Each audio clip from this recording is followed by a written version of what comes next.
Part two of a video.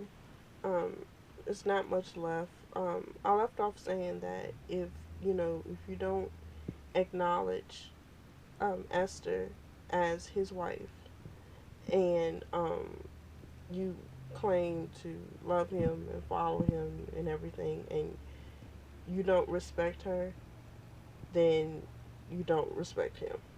And period is where I left off. And the last thing is assuming is another example of stupidity. I kind of went over that in the beginning of the video. Like, you reading something about him and you're just assuming it's accurate and not really questioning, like, I wonder, if this is really true or not. And you just go off of what you've read, of what you thought.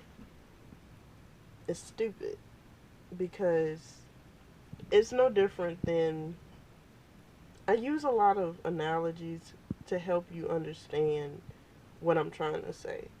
I don't claim to know it all or to be better than anyone.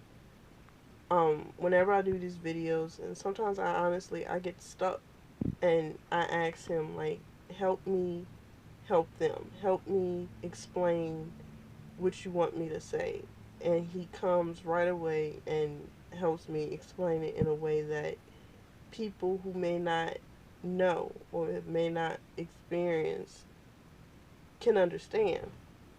So what I was saying is, like, an example is when you read a tabloid about a celebrity, and 9 times out of 10 you're gonna believe it.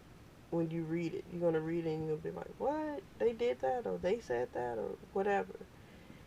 And then you watch uh a segment where this celebrity comes out and they say, I didn't know this about myself, like joking. But in all honesty, journalists and stuff, they have to make things newsworthy so they can overhear something, twist the words, and make up their own story.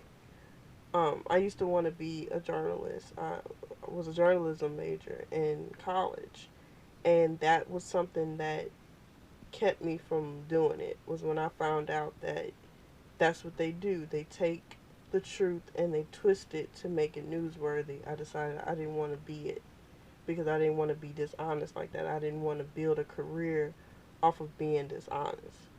It's the same thing. People want to capture people's attention, and so they'll take a little bit of truth and twist it. That's exactly what Anti-LaVey did. He took what he read about Lucifer in the Bible, the truth, and twisted it to make it appealing to others, or what he wanted to be, or what he wanted Satan to be. Because in reality, he didn't even believe in Satan as a real entity to begin with. So he kind of took what one version was and added to it to make his own version.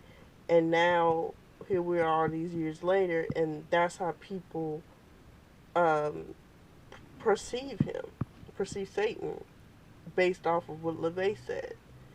So don't be quick to assume something's true unless you know for a fact, especially when it comes to the Dark Lord. Especially when it comes to him, because it's just stupid. Especially when it's something that really doesn't even make any sense with everything that you may know about him, and you read something far fetched and it just doesn't make sense, but because somebody wrote it, you just assume that it's right without questioning it. It's just dumb. So this is the end of my video. Like I said, this was part two of the one I just did.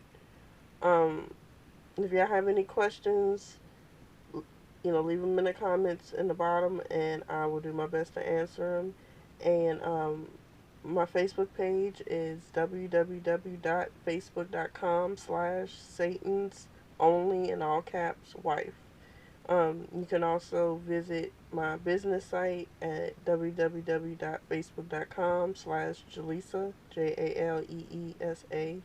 JALEESAS, Knowledge Intervention. I'll see y'all later. Bye.